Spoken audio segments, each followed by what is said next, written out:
දියුණුවේ visa බලපත්‍රය. ඔහුගේ ජීවිත කතාව ඉතා රසාලිප්තය. ඒ කතාව කෙටියෙන් පවසන්නට මට අවසර දෙන්න. ඔහු එංගලන්තයේ දේවස්ථානයක සේවය කළ අතවැසියෙකු විය. දේවස්ථානයේ පිහිටියේ සමර්සෙට්වලය. මම ඔහුට ජෝන් ස්මිත් යැයි කියමි. ඉතින් මේ ජෝන් ස්මිත්ගේ දේවකාරිය වූයේ දේවස්ථානයට පැමිණෙන බැතිමතුන්ට අසුන් පැනවීමය. සැබවින්ම ජෝන්ගේ රාජකාරිය මහලොකු වැඩක් නොවේ. කිරි කජු වැඩකි. එක් දවසක් දේවස්ථානය භාර පූජක තැන ජෝන් ස්මිත් ඇතුළු දේවස්ථානයේ සේවය කළ සියලු අතවැසියන් කැඳවිය. එසේ කැඳවා දේවගතිවරයා මේ සියලු දෙනාට අපූරු නියෝගයක් පැනවිය. ඒ කුමක්ද? එක්තරා නියමිත දිනයක් නම් කර එම දින අවසන් වීමට පෙර හැම දෙනාම සාක්ෂරතා ඥානය ලබා ගත යුතු බවයි. එම දේවස්ථානයේ සේවය කළ බොහෝ දෙනාට අකුරු ලියන්නට හෝ කියවන්නට නොහැකි විය. ජෝන් ස්මිත්ද දේව ගතිවරයාගේ මේ අපූරු අභියෝගය අසා සිටියේය. ඒත් ජෝන් ස්මිත් නොවේ මේ අභියෝගය තඹ සතයකට මායින් කළේ. අනෙක් සියලු අතවැසියන් අකුරු ලියන්නට කියන්නට දහිරිමාට්ටු දමද්දී ජෝන් ස්මිත් පැත්තකට වී බලා සිටියේ.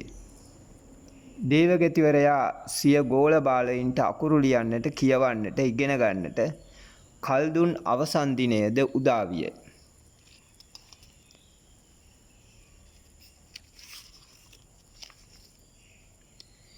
ඉක්බිටි ඔහු අතවැසියන් එක් ස්ථානයකට කැඳවා ඔවුන්ගේ තත්ත්වය පරීක්ෂා කළේය. ජෝන් ස්මිත් හැරෙන්නට අන් සියලු දෙනා යන්තම් හෝ පණ බේරාගෙන සිටියහ. අනේ අහිංසක ජෝන් ස්මිත්. ඔහුට තවමත් යන්තම්වත් ලියන්නට කියවන්නට නොහැක. දේවගති තැනගෙන් ස්මිත්ට යන්තම්වත් සමාවක් නොවිය. ඔහු ජෝන් ස්මිත්ව වහාම ක්‍රියාත්මක වන පරිදි සේවයෙන් පහ කළේය. එහෙත් එතෙක් කළ සේවය වෙනුවෙන් හිමි අර්ථ සාධක අරමුදල සහිත බැංකු පොත පමණක් ජෝන් අතට පත්විය. ඔහු පාරට බැස්සේය. ජෝන් අරමුණකින් තොරව ඔහේ පාරට බැස්සේය. ඔහුගේ මනසේ ඉතිරි වී තිබුණේ අවිනිශ්චිත හැඟූම් ගොන්නක් පමණි. ස්මිත් ගමී ගියේය. ටික දිනක් ගෙවී ගියේය. දිනක් ජෝන් ස්මිත්ද දුම්වැටියක අවශ්‍යතාවය තදින් දැනිනි. එහෙත් දුම්වැටියක් ගන්නට ජෝන් ස්මිත් අපොහොසත්ය. ස්මිත්ද මෙසේ සිටිනේ. මේ නගරයේ දුම්වැටියක අවශ්‍යතාවය දැනෙන එහෙත් පහසුවෙන් එය සොයාගත නොහැකි එකම මිනිසා මා පමණක් නොවනු ඇත. ස්මිත් ක්‍රියාත්මක විය. සිය ඉතුරුම් ගිණුමෙන් මුදල් ප්‍රමාණයක් අතටගත් ඔහු පුංචි සිගරට් කඩයක් පටන් ගත්තේය. කාලයක් ගතවන්නට විය. ලන්ඩන් නගරය පුරාම ස්මිත්ගේ සිගරට් කඩ බිම්මල්සේ ව්‍යාප්ත විය. එක් දිනක් ස්මිත්ගේ ගිණුම තැන්පත් කර තිබූ බැංකුවේ කළමනාකරු ඔහුගෙන් ප්‍රශ්නයක් ඇසිය. ඒ ස්මිත්ගේ බැංකු ගිණුම සම්බන්ධයෙනි. ඒ වන විට ස්මිත්ගේ බැංකු ගිණුමේ ඇති අති විශාල මුදලක් තිබින. එම මුදල් ලාභාංශ ආයෝජනයක යෙදවීමට කළමනාකරුට අවශ්‍ය විය. ස්මිත් මෙසේ කීවේ. මගේ බැංකු පොතේ කොපමණ මුදලක් තියෙනවද? ඇත්තටම මම ඒක දන්නේ නැහැ. කළමනාකරු පුදුමයෙන් පුදුමයට පත්විය. ඔබේ බැංකු ගිණුමේ අදාළ විස්තර මම නිසකවම තැපෑලෙන් ඔබට ලැබෙන්න සැලැස්සුවා. ස්මිත් මෙසේ කීවේය. ඔව් ඒක ඇත්ත. ඒත් මං අකුරු ලියන්න කියවන්න දන්නේ නැහැනේ. බැංකු කළමනාකරුගේ මුහුණ මවිතෙන් විවර විය. හෝ දෙයියනේ, ඔබට අකුරු ලියන්න කියවන්න පුළුවන් කමක් තිබුණා නම්? මවිත වී සිටි බැංකු කළමනාකරු හමුවේ ස්මිත් දුන්නේ සරල උත්තරයකි. එහෙනම් මං තාමත් අර දේවස්ථානයේ අතවැසියෙක්. සැබවින්ම ජෝන් ස්මිත් අකුරු ලියන්නට කියවන්නට හැකිවිනි නම් ඔහු තවදුරටත් දේවස්ථානයේ අතවැසියෙකු වන්නට ඉඩ තිබිණි. ප්‍රායෝගික ජීවිත ඥානය වනාහි මිනිසෙකුගේ දියුණුවේ ප්‍රබලතම සාධකයකි. මිනිසුන්ට විශ්වවිද්‍යාල වලින් විවිධ උපාධි ලබා ගත හැකිය. තමන්ගේ නමාගට විවිධ උපාධි මට්ටම් සහිත අකුරු එක් කරගන්නටද පුළුවන්. ඒත් ඔවුනට සාමාන්‍ය ජීවිත ඥානය නැත්නම් ඒ උපාධි පට්ටම් වල තඹ දොයිතුවක වැදගැම්මක් නැති විය හැකිය.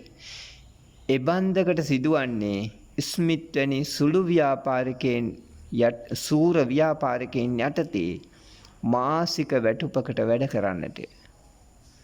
කොංග්‍රේව් මෙසේ පවසයි. හෙට දවස උදාවනතුරු බලා නොසිට ඥානවන්ත වන්න සමහර විට හෙට හිරු නොපායා ඉන්නටද පුළුවන්. ආර් කෝලිය කියන්නේ මිනිසෙකුට ඇති හොඳම මිතුරන් වන්නේ ඔහුගේ දෑතේ ඇති අතැඟිලි 10 බවයි. සමාජයේ වෙසෙන ඇතැම් උගතුන් නිල අධ්‍යාපනය තුළින් කොතෙක් ඉහළ තත්ත්වයක් කරා ලංව සිටියද ඇතැම් විට ප්‍රායෝගික ජීවිතයේදී පැන නගින සුළු ගැටලුවකටවත් විසඳුම් සපයාගත නොහැකි වූවන්ය. හෙන්රි වෝඩ් මෙසේ කියයි. සාමාන්‍යයෙන් මිනිසෙකුගේ ජීවිතයේ සාර්ථකත්වය උදෙසා බෙහෙවින් වැදගත් වන්නේ උද්‍යෝගයයි. උද්‍යෝගයෙන් යුතුව වැඩ කිරීමයි. අපි අපේ කටයුතු වලදී කිසි වික්ටයකත් හෙට වනතුරු බලා සිටිය යුතු නැත. අප ජීවත් විය යුත්තේ වර්තමානයේ අද දවස තුලය. ඊයේ දවස ගෙවී ගොස් ඇත. හෙට දවස මකබෑ වුණාදෙන්.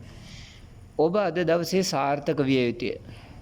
ඔබ මේ මොහොතේ සාර්ථක වේ නම් නිතැතින්ම ඔබේ හෙට දවසද සාර්ථක වනු ඇත. සාමාන්‍යයෙන් කලාකරුවන් කම්මැලියන් යයි කියමනක් තිබේ. එය එසේ වුවද ලෝක ප්‍රකට සිත්තරකු ජෝසුවා රෙනෝල්ඩින් පවසන්නේ මෙබඳු කතාවකි. ඔබට වටිනා හැකියාවක් ඇත්නම් ඔබ ඒ හැකියාවන් උද්‍යෝගයෙන් යුතුව ප්‍රගුණ කරන්න. එවිට ඔබේ හැකියාවන් වඩාත් නිර්මාණශීලී වනු ඇත. උද්‍යෝගය ඔබ දක්ෂයෙකු කරනවා ඇත. ඔබ උද්‍යෝගමත් පුද්ගලයෙකු නම් ඔබ බලාපොරොත්තු වන දේ හෙට දිනේ ඔබට හිමි වනු ඇත. කිසියම් මිනිසෙකු සාමාන්‍ය ජීවිත ඥානය හෙවත් බුද්ධිය උද්‍යෝගය සමග එක් කිරීමෙනි දියුණුවේ ඉහළම හිණිපෙත්ත කරා ළඟා විය හැකේ. අනවශ්‍ය ලෙස කලබල වීම හෝ මිනිසුන්ගේ දුර්වලතාවයන් ඔබ කෙසේ හෝ එම දුර්වලතාවයේ ජයගත යුතු ඇත. ජීවිතයේ එළඹෙන විවිධාකාර ප්‍රශ්න හමුවේ අධිසංවේදී වීම මිනිසුන්ගේ සාර්ථකත්වයට වින කරන්නකි. ජීවත් වීම වනාහි එක්තරා කලාවකි. එදිනෙදා ජීවිතයේ එළඹෙන ඕනෑම ප්‍රශ්නයකදී ඒ ගැන සිතමින් හිත වද නොකර ගන්නා මිනිසෙකු බවට පත්වීමට ඔබ උගත යුතුව ඇත. පුංචි සිත් ඇවුලකටත් වෙවුලනායෙකු වීමෙන් වැළකී ඝන සමක් ඇති මිනිසෙකු වීමට ඔබ උත්සාහ කළ යුතුය. සාමාන්‍යයෙන් සුළු දෙයකටත් සිත් රිදවා ගන්නා මිනිසුන් කිසි ලෙසක සැනසීමක් අත්කර නොගනිති. ඔවුන්ගේ සිත් නිතරම තුවාල වූ ගමන්මය. එබඳු පුද්ගලයන් හඳුනා ගැනීමට හරි ලේසිය. මුහුණේ ලේ කඳුලක් නැත. නිතරම නුරුස්නා බැල්මෙන් යුක්තය. එබඳු ඌවෙකුගේ මුවින් පිටවන්නේ උණුසුම් වදන්න. එබඳු උණුසුම් වදන් අසහනය නිර්මාණය කරයි. වෛරය පලිගැනීම් නිර්මාණය කරයි.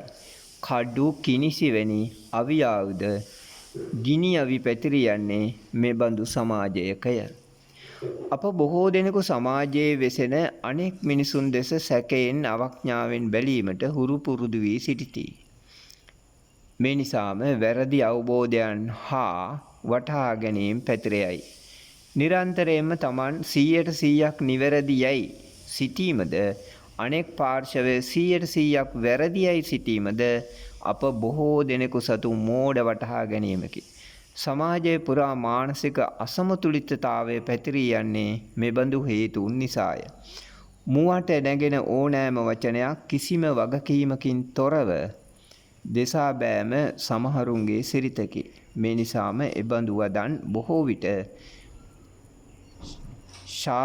පාපයන් බවට පත්වේ. අප උත්සාහගත යුත්තේ කුමකටද? අපේ වදන් තුළින් අන්‍යයන් මත සතුට වින්දනය ජනිත කිරීමටය. අපේ ශරීරය මනස සහ කතාව මනා විනයකින් යුතුව පවත්වාගෙන යාමට අප උත්සුක විය යුතුය.